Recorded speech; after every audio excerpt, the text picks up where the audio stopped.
अमरस ब्रह्मनि बेरेखायै गोख्रों अजद होदों दतमा दख'रा एबसुआ।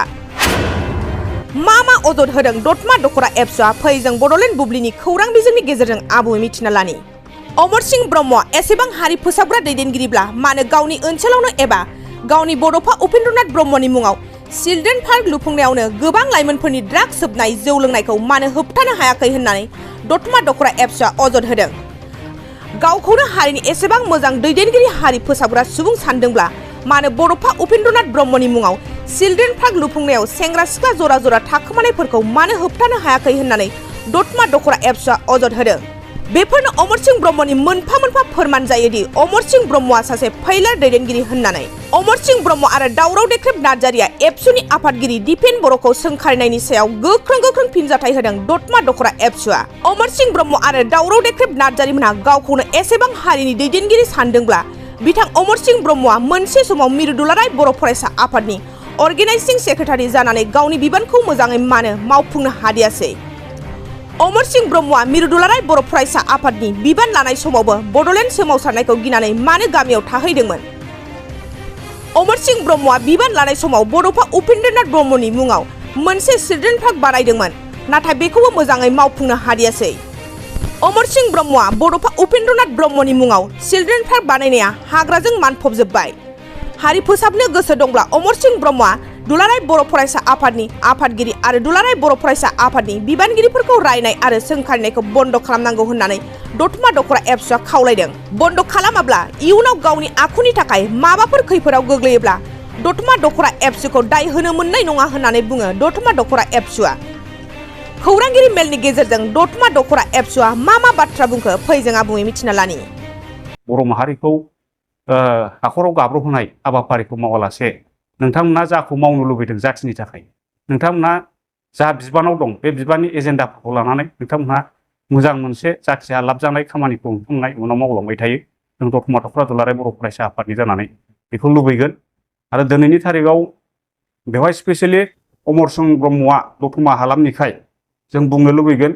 दा सिनियरफ्राथ' बुंखायोआनो, आरो दिनैसिमबो जोङो दानि जेनेरेसन दख'रा बर' फरायसा आफादाव जा वार्कारफोर दङ, दैदेनगिरिफोर दङ, जों बिथांखौ मोनबो माने मोजां हारिनि खामानि मावनायखौ जोङो नुवाखै।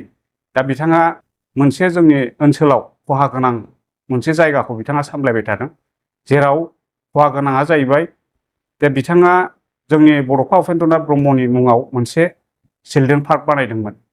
बे चिल्ड्रेन पार्कनि चेयारमेन होननानै जों मिथियो। बे चिल्ड्रेन पार्कखौ दिथा खालामनाय दायथ' मोजां दायथ' लानाय बिथांनिमोन, नाथाय बिथाङा बे दायथ'खौबो बिथाङा मावफुंनो हायाखै होननानै दतमा दख'रा दुलाराय बर' फरायसा आफादनिफ्राय रोखा खालामो।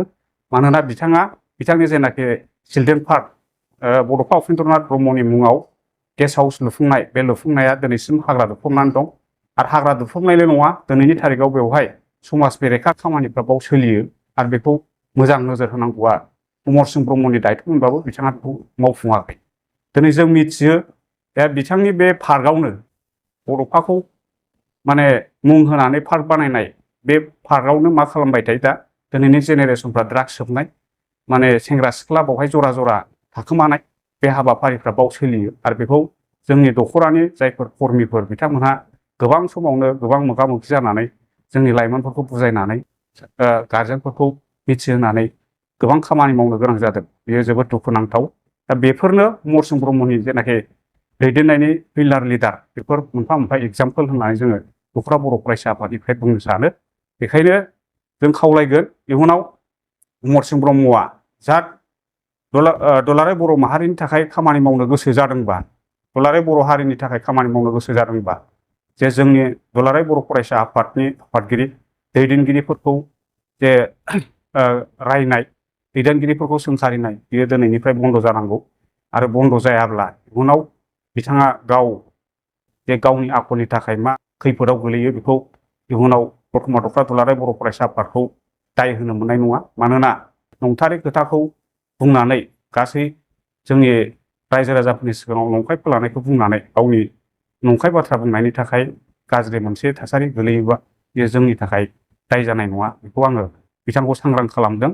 आरो इयुनाव जोङो दतमा दख'रा दुलाराय बर' फरायसा आफादनिफ्राय जुदि बिथांनो मिथिहोनांगौ दङब्ला जोंहा गासै दख'रानि गेजेरावनो 300 जन फरायसा वार्कारफोर दङ दा बिथांमोननि जानला मोनला बुंलाबाय थानायखौ जुदि सिरि थायाबा गावसोर जेरै जानला मोनला बुंदों बे रोखोमैनो जोंनि वार्कारफ्रा बेबायदि बुंनो बाध्य जागोन बेखौ बिथांमोना मिथिनानै लाखादों बेखिनि बड'सा फिल्म प्रडाक्शननिफ्राय क्रिसमास आरो गोदान बोसोरनि गोजोन हामलायनाय बावहरबाय गोजोनथाव खौरां रायजो राजाफोरनि सुबिदानि थाखाय फैगौ गोदान बोसोरनि 2 जानुवारिनिफ्राय 20 जानुवारिसिमनि थाखाय सिगांनि बेसेननिफ्राय खम खालामनानै आलायारन सावथुनखौ हरनाय जासिगोन बेनिखायनो गोसो गोनां रायजो राजाफ्रा गोदानै होनाय नैबे गाहायनि नाम्बाराव कन्टेक्ट खालामहरनो हागोन गुरै खावलायहरनाय नोंथांमोनखौ फुंनि 10 रिंगानिफ्राय बेलासिनि 3 रिंगासिमल' बुकिं खालामनो थाखाय कन्टेक्ट नाम्बार होनाय जाबाय नैबे मबाइल नाम्बार 8453766183 नङाब्ला 9678616741 7896298145 आव